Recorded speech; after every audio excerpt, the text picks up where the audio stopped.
आपने प्रधानमंत्री फसल बीमा योजना यानी पीएमएफबीवाई योजना का नाम तो सुना ही होगा, जिसमें आपकी फसल खराब होने पर मुआवजा मिलता है। लेकिन कई बार देखा जाता है कि फसल खराब होने के बावजूद भी मुआवजा नहीं मिलता। उसकी मेन वजह क्या हो सकती है? इसके साथ ही पीएमएफबीवाई योजना क्या है, फसल बीमा कौन करवा सकता है, कौन कौन सी फसलों का करवा सकता है, बीमा करवाने के लिए कितना रुपये या प्रीमियम जमा करवाना पड़ेगा, प्रीमियम जमा करवाने की लास्ट डेट क्या है, लोन या केसीसी वाले किसान जो ऑटोमेटिक प्रीमियम कट जाता है उसको कैसे बंद करवा सकते हैं, यानी कि कब तक बंद करवा सकते हैं, फसल किस बीमित फसल को कैसे चेंज करवा सकते हैं, किस दशा में उसको क्लेम मिलेगा, नुकसान की सूचना वह कहाँ पे दर्ज करेगा, वह क्लेम कब तक मिलेगा। तो बने रहिए हमारे साथ और इस वीडियो को आखिर तक देखिए। नमस्कार साथियों, मैं डॉक्टर जयपाल यादव, किसान क्लब के ऑनलाइन प्लेटफॉर्म पर आपका हार्दिक स्वागत है। तो सबसे पहले हम बात करें प्रधानमंत्री फसल बीमा योजना क्या है। तो जो भी किसान अपनी अधिसूचित फसल का बीमा करवा रखा है, उस फसल का अगर बेमौसम बारिश की वजह से, अतिवृष्टि की वजह से, ओलावृष्टि की वजह से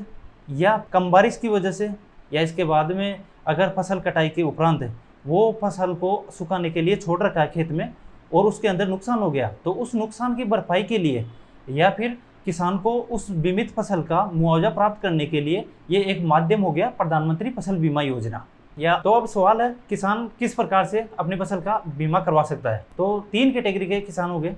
पहली कैटेगरी,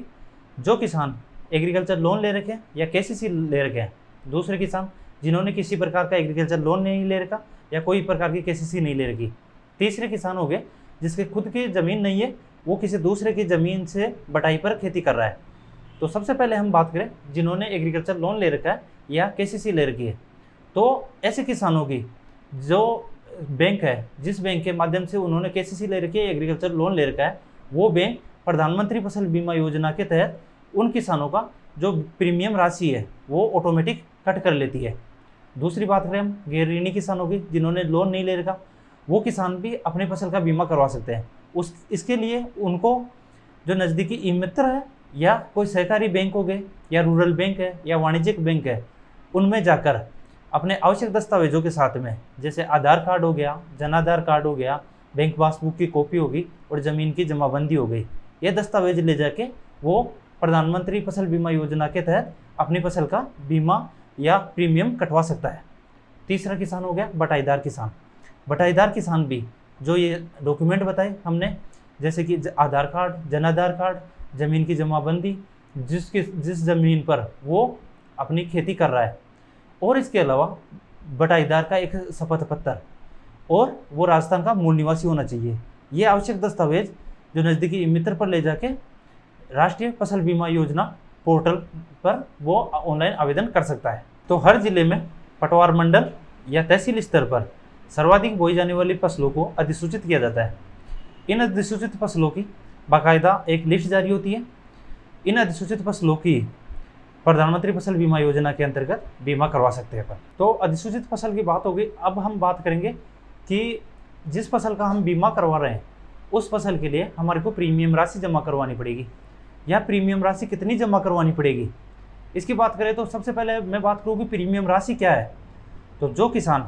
जिस फसल का बीमा करवा रहा है उस फसल के लिए एक बीमित राशि फिक्स कर दी जाती है सरकार के द्वारा।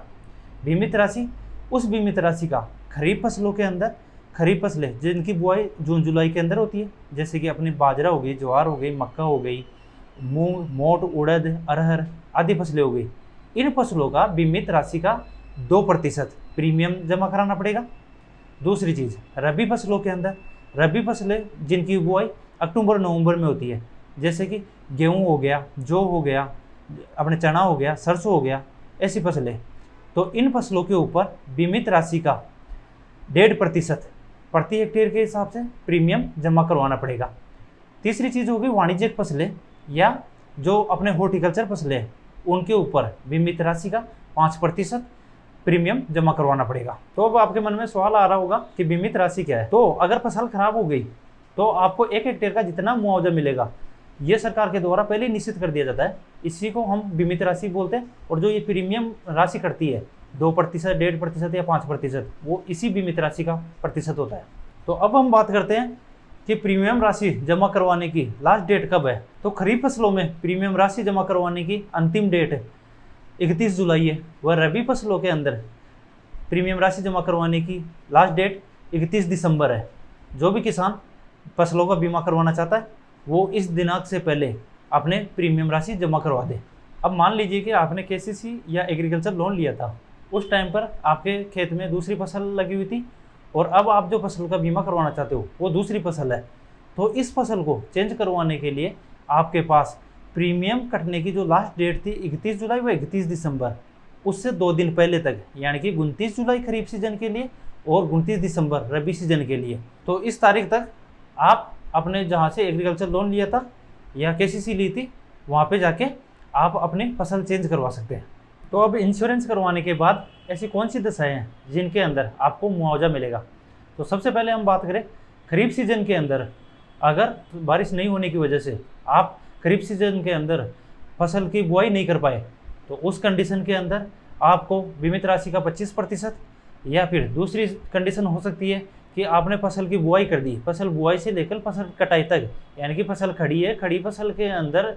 कोई ऐसी फसल के अंदर ऐसी दशाएं, बेमौसमी दशाएं हो गई, जैसे कि अल्पवृष्टि हो गई, अतिवृष्टि हो गई, ओलावृष्टि हो गई, या इनके अलावा इंसेक्ट पेस्ट का अटैक हो गया, ऐसी दशाएं हो गई, इनकी वजह से राजस्थान सरकार के द्वारा फसल कटाई प्रयोग किए जाते हैं। इस फसल कटाई प्रयोग के अंदर अगर औसत उपज से कम उपज आई, तो कम उपज आने की परिस्थिति के अंदर उस एरिया के, यानी उस अधिसूचित क्षेत्र के किसानों को मुआवजा मिलता है। तीसरी चीज़ हो गई, अगर फसल कटाई कर दी गई है और फसल कटाई करने के बाद में फसल कटाई से लेकर 14 दिन तक आपकी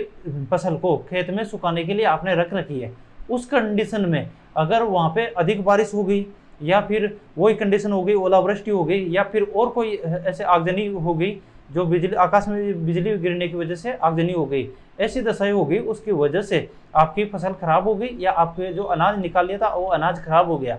तो इस कंडीशन के अंदर आप क्रॉप इंश्योरेंस ऐप के माध्यम से आप अपना इंटीमेशन दर्ज करवा सकते हैं, यानी कि आपने जो फसल खराब हुई वो खराबा दर्ज करवा सकते हैं। या जो अपने जो हर एरिया के अंदर एक इंश्योरेंस कंपनी होती है, उस इंश्योरेंस कंपनी के हेल्पलाइन नंबर होते हैं या रक्षक पोर्टल के हेल्पलाइन नंबर होते हैं, वहाँ पे जाके आप अपनी खराबा दर्ज करवा सकते हैं।